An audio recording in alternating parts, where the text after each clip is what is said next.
Estamos hablando de esta filosofía que me lleva a creer que cuando tengo un día perfecto, a mi manera, es decir, me levanto temprano, tengo mi devocional, oro, comparto de Cristo, doy testimonio y yo cierro el día pensando en que ese día yo me gané el favor de Dios porque fue un día perfecto, ¿verdad? Y ya hemos hablado y hoy vamos a ahondar muchísimo más en esto porque es importante que quede claro. Y vivir de esta manera, por vivir de esta manera, creemos inmediatamente de que el favor de Dios debe estar con nosotros porque hemos vivido bien. Ha sido un día bueno, lo cual ya pudimos ver un poco de los peligros que esto trae. El peligro de la autojustificación, el peligro de compararme con el resto de personas, ¿verdad? De hecho, hoy vamos a ver una de las comparaciones más famosas que podemos encontrar en los evangelios, dos personas totalmente diferentes. Y luego, para ya cerrar el resumen y entrar ya en lo que es el estudio el día de hoy, la filosofía del día malo. Ese día en el que nos levantamos temprano y corriendo y no nos da tiempo de orar, no nos da tiempo de leer la palabra de Dios. Llegamos a nuestra casa, peleamos con nuestros familiares, en el trabajo no nos fue muy bien y en la noche ni queremos orar porque creemos que Dios no nos va a escuchar por el simple hecho de que ese día no fue bueno para nosotros, lo cual también nos lleva en un círculo vicioso de culpa y eh, de ese sentimiento que se crea en nosotros que nos aleja de Dios por el hecho de que creemos que debemos ganar su favor por medio de nuestro desempeño. Son dos extremos que debemos evitar. Ya concluimos la semana pasada que la manera correcta de ver la vida cristiana es verlo bajo los ojos o a través de los ojos de la escritura y lo que ellas nos enseñan a través de sus páginas, a través de apóstoles, a través de los profetas, que es realmente la gracia de Dios y cómo trabaja en sus hijos específicamente. Y pues ampliando más en este tema, vamos a ir a Lucas capítulo 18, versículos del 11 al 12. Lucas capítulo 18, versículos del 11 al 12. Entonces, mis hermanos, vamos a ir a Lucas capítulo 18, versículos 11 y 12. Dice lo siguiente. El fariseo, puesto en pie, oraba consigo mismo de esta manera. Dios, te doy gracias porque no soy como los otros hombres ladrones, injustos, adúlteros, ni aun como este publicano. Ayuno 2 veces a la semana, doy diezmos de todo lo que gano.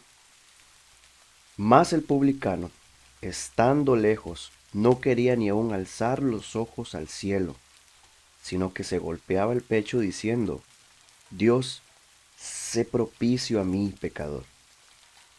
Os digo que éste descendió a su casa justificado antes que el otro, porque cualquiera que se enaltece será humillado, y el que se humilla será enaltecido.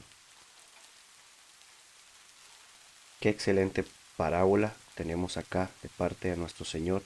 Qué enseñanza más grande. Aquí podemos sacar muchísimo provecho en esta noche, mis hermanos.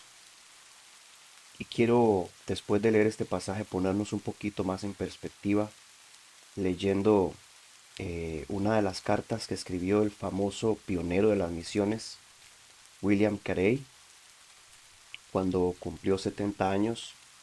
Él le escribe a uno de sus hijos las siguientes palabras. Hoy tengo 70 años que representan un memorial de la gracia y la bondad divinas. Sin embargo, en una revisión de mi vida encuentro mucho, muchísimo por lo cual debo ser humillado hasta el polvo. Son innumerables mis pecados que no puedo negar ni excusar. Mi negligencia en la obra del Señor ha sido grande. No he promovido su causa, ni he buscado su gloria y honor como debía. No obstante todo eso, hasta aquí he sido perdonado, todavía he sido retenido en su obra, y confío en que se me ha concedido el favor divino por medio de él. Mis hermanos, la pregunta que les hago en este momento y que quiero que tratemos de contestar: ¿cómo pudo un hombre de una fe tan notable en Dios y que logró tanto para él al final de su vida, eh, lamentarse al final de su vida, perdón, por su pecaminosidad e imperfecciones? Esto es algo, mis hermanos, que definitivamente nos debe poner las barbas en remojo, porque en esta carta no vemos nada que este hombre tenga bueno para hablar de sí mismo.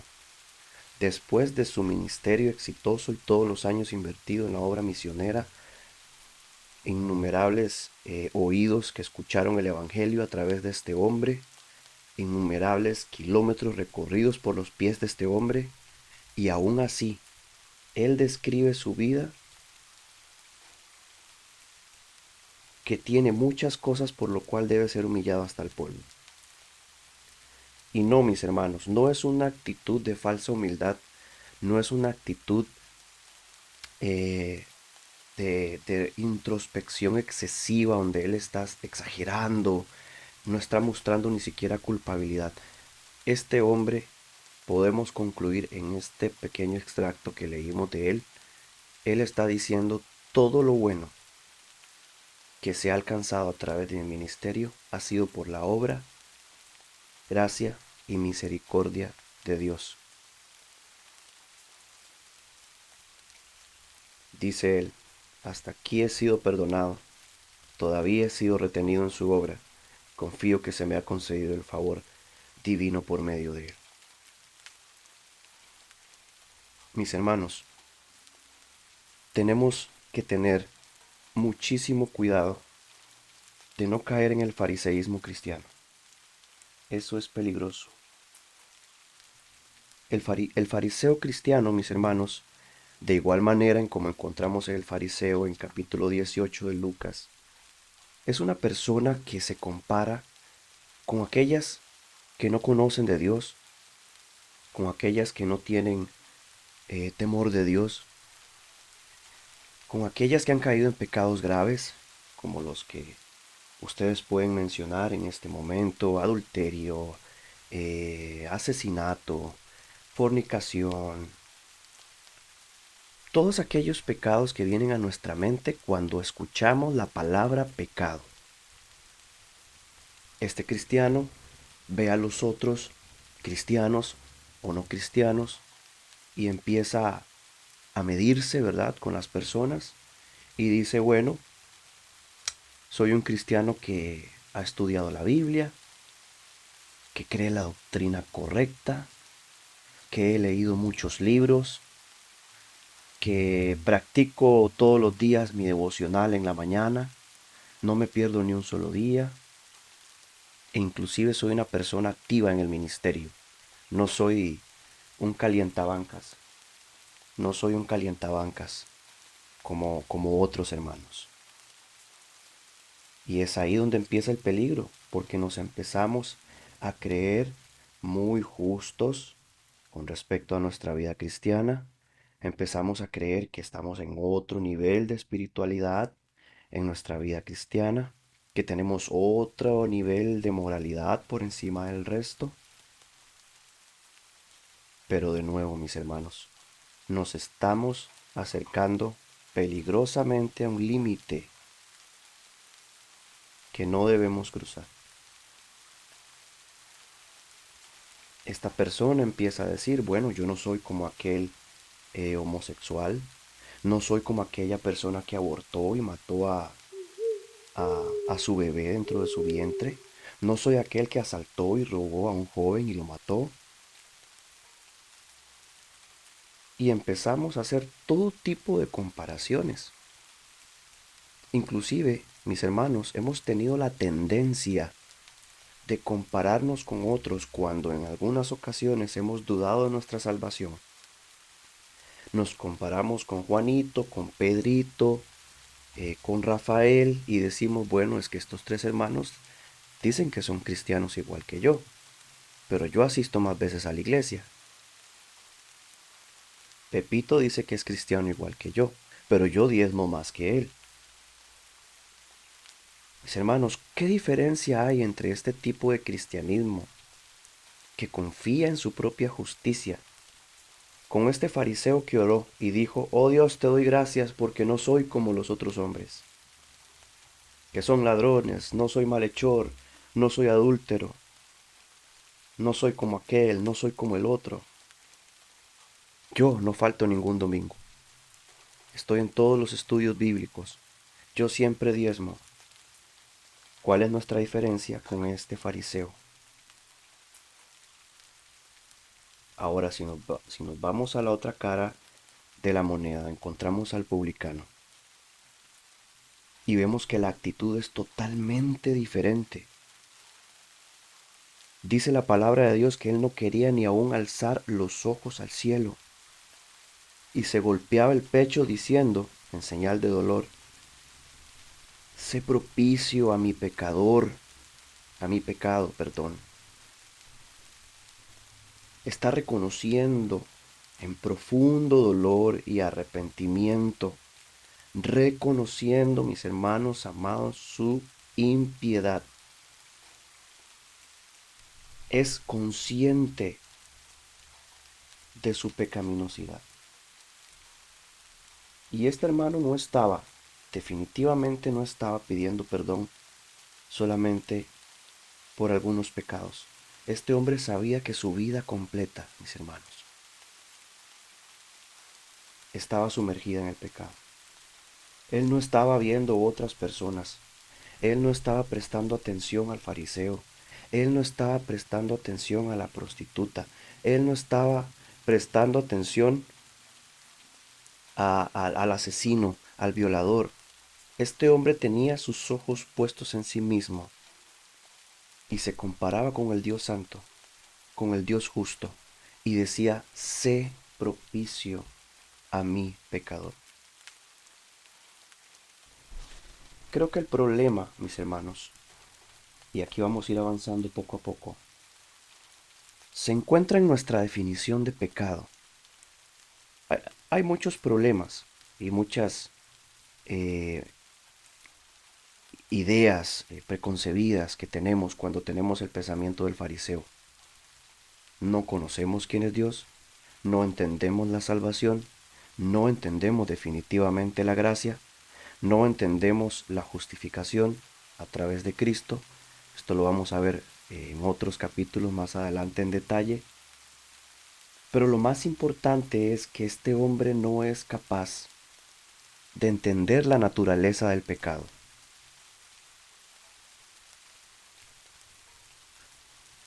Por eso, mis hermanos, nuestro siguiente encabezado es el siguiente. ¿Conoce usted de los pecados refinados?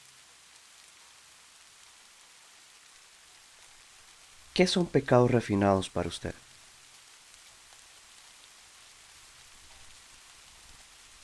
Bueno, estos son pecados, mis hermanos, que la gente a menudo puede cometer sin que eso, por ejemplo, te quite tu posición de diácono, sin que te afecte, por ejemplo, en tu desempeño como maestro de escuela dominical. No peligras en tu posición como pastor si cometes uno de estos pecados, porque son pecados aceptables. Son pecados que no nos causan molestia en nuestra conciencia. Son pecados que inclusive eh, justificamos la mayoría del tiempo. ¿Y cuáles son estos pecados? Quiero que usted vaya pensando junto conmigo, ¿cuáles son estos pecados refinados, estos pecados que no son tan malos como el resto? Podemos mencionar muchos.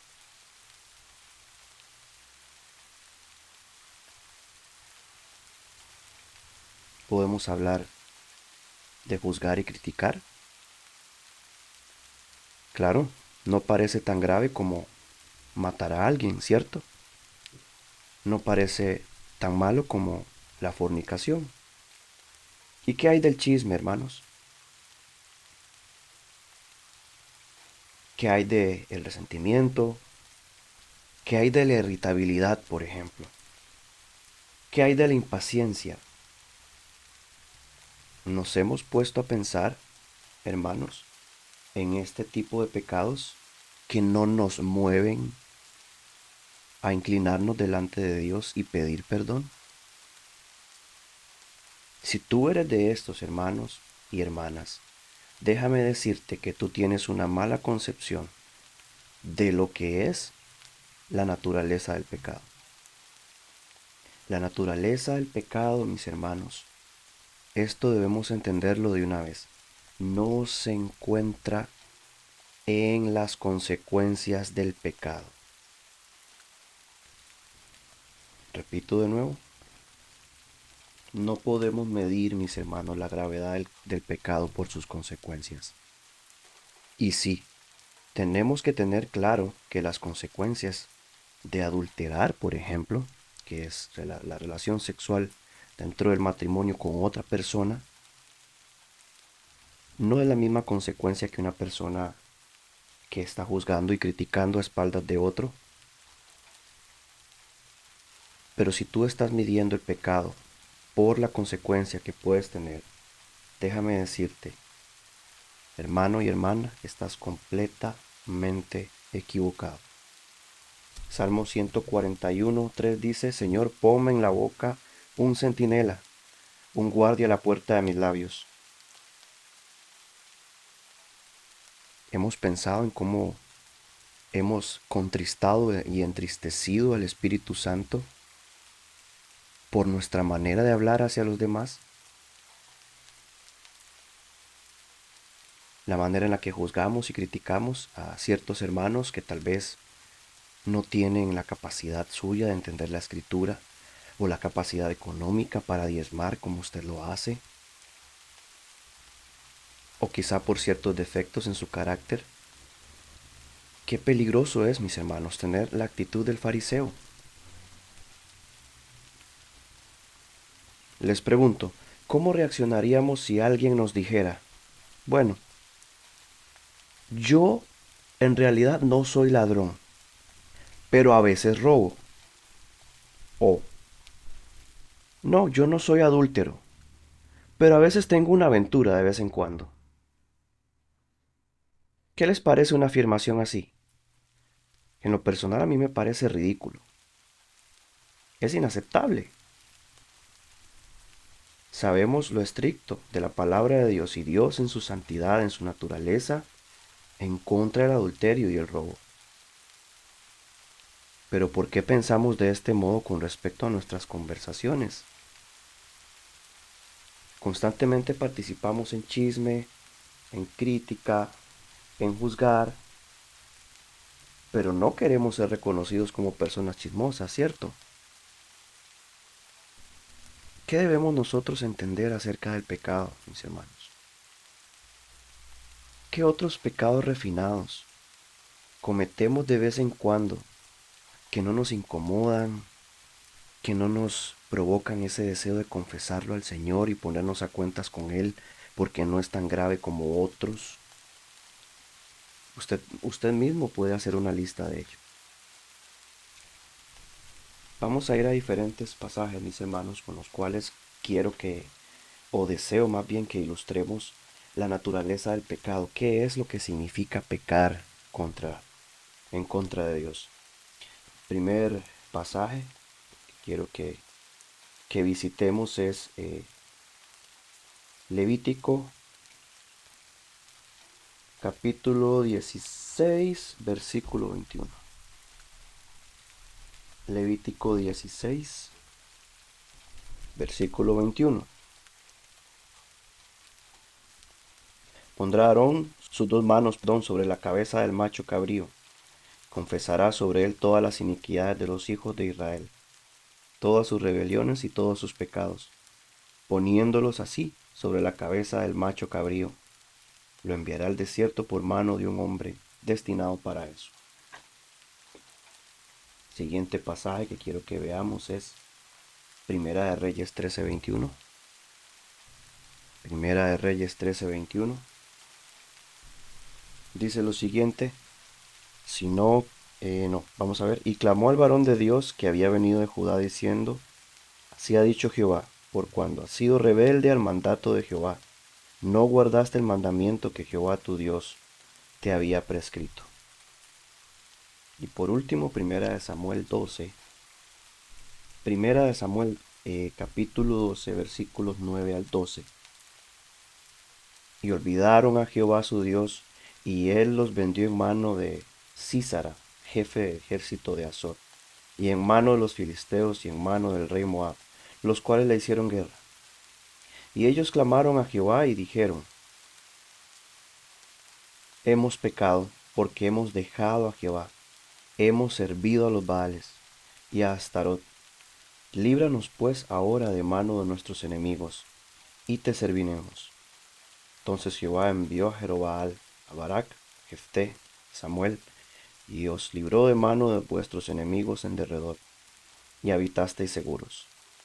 Y habiendo visto que Naas, rey de los hijos de Amón, venía contra vosotros, me dijisteis, no, sino que ha de reinar sobre nosotros un rey, siendo así que Jehová, vuestro Dios, era vuestro rey.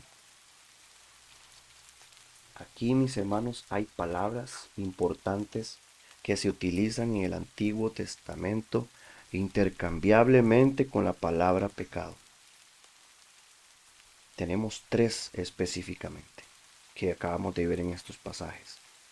La palabra transgresión, la palabra desprecio y la palabra desafiar. Cada vez, mis hermanos, que nosotros decidimos no obedecer la palabra de Dios, ya sea de manera activa o de manera pasiva, nosotros transgredimos la ley de Dios.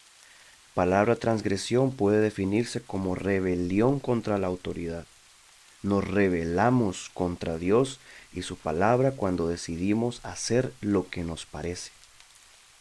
No solamente eso, sino que también despreciamos a Dios porque ponemos de primero nuestra conveniencia, nuestra comodidad. Y usted puede añadir más cosas a esa lista. Nosotros nos estamos poniendo primero a nosotros mismos, a la carne, y despreciamos al Dios vivo. Y por último, mis hermanos, y creo que esta es de las palabras que más me causan temor en relación al pecado, es la palabra desafiar. Creo que si yo les hiciera la pregunta, si alguno de ustedes sería capaz o estaría dispuesto a desafiar a Dios, y yo creo que la respuesta de la mayoría sería un rotundo no. No estamos dispuestos a desafiar a Dios. No estamos dispuestos a plantarnos frente a Él y decir, aquí estoy y voy a hacer mi voluntad y no la tuya. Pero esto es lo que hacemos cada vez que decidimos pecar, cada vez que decidimos transgredir su palabra, su mandato. Por lo tanto, mis hermanos, como dije anteriormente, la gravedad del pecado no se mide por sus consecuencias, sino por la autoridad de quien da el mandamiento. ¿Sí me di a entender? No es la gravedad de la consecuencia, mis hermanos, porque esto es otra cosa. Tendemos a pensar de que nosotros somos capaces de manejar las consecuencias, inclusive de elegir ciertos detalles de ciertos pecados para escoger las consecuencias. Mis hermanos, usted puede escoger el pecado, pero solamente Dios sabe las consecuencias de ese pecado. Pero recordemos, mis hermanos, que más allá del pecado cometido, es contra quién lo estamos cometiendo, que es el Dios santo, santo, santo, que vive y reina para siempre. Creo que esto no lo llegaremos a entender nosotros, por lo menos no de este lado de la eternidad, mis hermanos. Pero el pecado es grave. Sean estos pecaditos refinados como el egocentrismo, que creemos que no hace daño a nadie, la indiferencia, la apatía, el materialismo, por ejemplo. Esto no hace daño a nadie. Puedo permitirme un desliz de vez en cuando.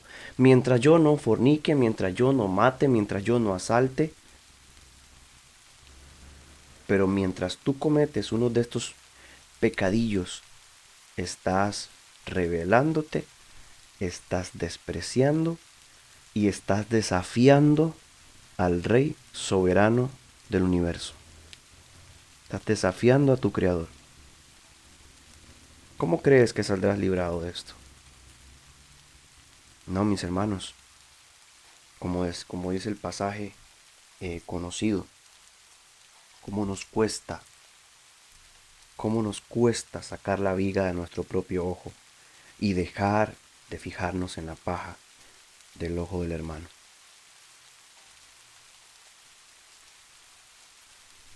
Mateo 7:3. ¿Por qué te fijas en la astilla que tiene tu hermano en el ojo y no le das importancia a la viga que está en el tuyo? Pablo, que dice: ¿quién eres tú para juzgar al siervo de otro? Que se mantenga en pie o que caiga es asunto de su propio Señor, y se mantendrá en pie, porque el Señor tiene poder para sostenerlo. Esto es Romanos 14:4. No caigamos en el peligro de medir y escoger qué pecado hacer y qué no hacer, mis hermanos. Si de verdad nosotros tenemos un entendimiento del carácter de Dios, un entendimiento de la naturaleza del pecado, vamos a acudir al Señor para que en su gracia y misericordia nos dé el oportuno socorro que ha prometido en Cristo Jesús en todas las tentaciones. Quiero ponerles un caso interesante. Hay una encuesta, en Estados Unidos se realizan muchas encuestas y este hermano escritor de este libro nos comenta acerca de esta encuesta que se realiza en Estados Unidos, ¿verdad? Según dice él, se le acusa a esta nación por ser muy materialista, pero la estadística dice que solo el 4% de los evangélicos en Estados Unidos dan para la obra de Dios un diezmo, ¿ok? De sus entradas. Solo un 4%. Estamos hablando de una de las naciones más ricas y más estables económicamente del mundo. Y yo no estoy diciendo que eso es un pecado. Pero solo un 4%. Solamente un 4%, mis hermanos. Sin embargo, como dice el escritor del libro, por otro lado, aquellos que sí damos para la obra de Dios, el 10% o más de nuestras entradas, nos podemos volver altivos o creernos muy santos cuando vemos que a nuestro alrededor hay otros que no son tan generosos. No nos damos cuenta, mis hermanos, que en realidad aquí lo que estamos haciendo es cambiar un pecado por otro. Cuando nosotros empezamos a buscar y a compararnos en nuestra falsa justicia, en nuestra justicia que está rota y que está podrida, con la de otros hermanos, lo que estamos haciendo es cambiar un pecado por el otro. Estamos cambiando el pecado del materialismo y del egoísmo por el pecado del orgullo de mi propia justicia, como dice el autor. Mis hermanos, nosotros debemos reconocernos deficientes delante de Dios. Debemos reconocernos imperfectos delante de Dios. Debemos reconocernos incapaces de vivir una vida perfecta delante de Dios y solamente así saldremos justificados. Para todos aquellos que tenemos a Cristo, hermano, hermana, es la gracia de Dios la que te capacita para vivir para el Señor en amor. No es tu desempeño. Decía un escritor de otro libro, no recuerdo el nombre, pero estaba siendo entrevistado por un creador de contenido y este hombre dijo algo que nunca lo había escuchado de esa manera. Él dice, Dios aborrece tu bondad, a Dios le da asco tu bondad. Y nos quedamos así como viéndonos y yo me quedé pensando así que, ¿qué pasó acá? ¿Qué está diciendo este hombre? Pero es precisamente lo que dice la escritura. ¿No dice la palabra de Dios que nuestras justicias son como trapos de inmundicia? No se te ocurra acudir a Dios justificándote por tu propio desempeño, mis hermanos. Tú has sido salvo por la gracia de Dios. Tú has sido salvo porque Jesús, quien vivió de manera perfecta en esta tierra, fue colgado de un madero mientras el pecado de la humanidad se ponía sobre él. Y Dios le castigaba a él como una ofrenda sustitutoria, mis hermanos. La cruz era nuestra y él la tomó.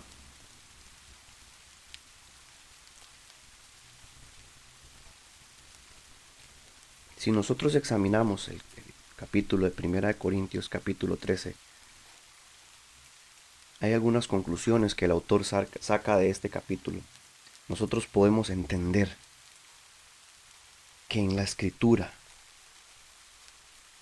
en este modelo práctico de amor que podemos encontrar acá, no hay campo, no hay espacio para mi justicia propia.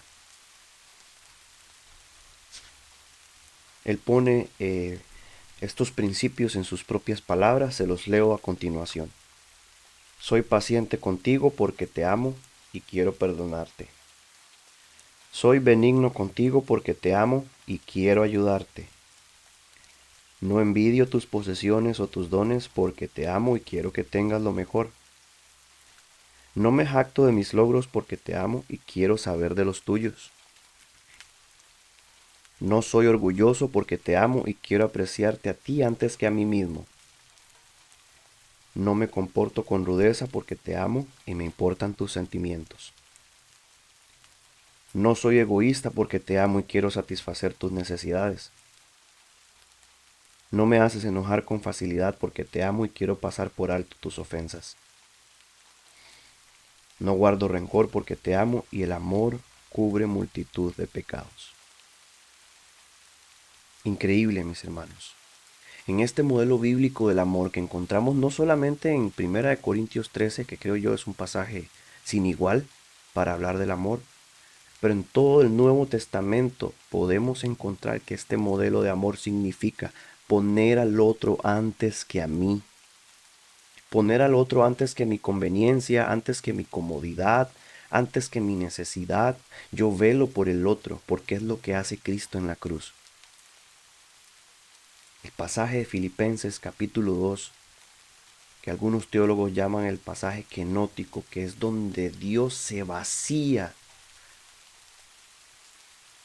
en humanidad. Es este Dios despojándose. No se despoja del ser de Dios. Y esto es importante que podamos entenderlo. Pero sí en cierta medida Dios se limita a sí mismo y limita sus atributos, mis hermanos, para venir a ser como uno de nosotros. Para venir a ser como uno de nosotros. ¿Qué ejemplo de amor más grande podemos nosotros encontrar, sino en Cristo?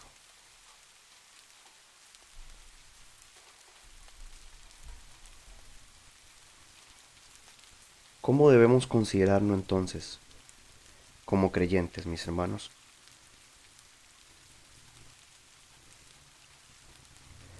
¿Somos santos o somos pecadores?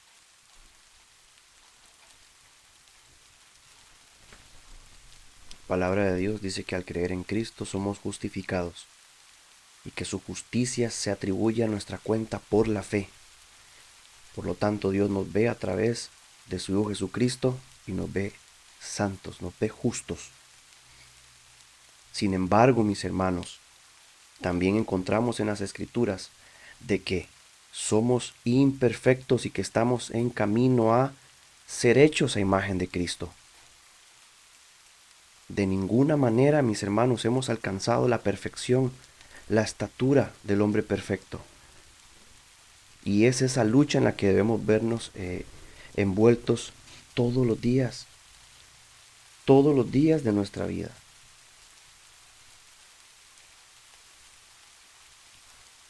La pregunta es, mis hermanos, ¿estamos dispuestos a decir, oh Dios, ten compasión de mí, que soy pecador?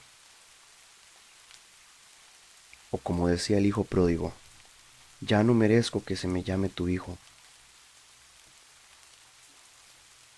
Muy pocas veces tenemos la disposición de hacer esto.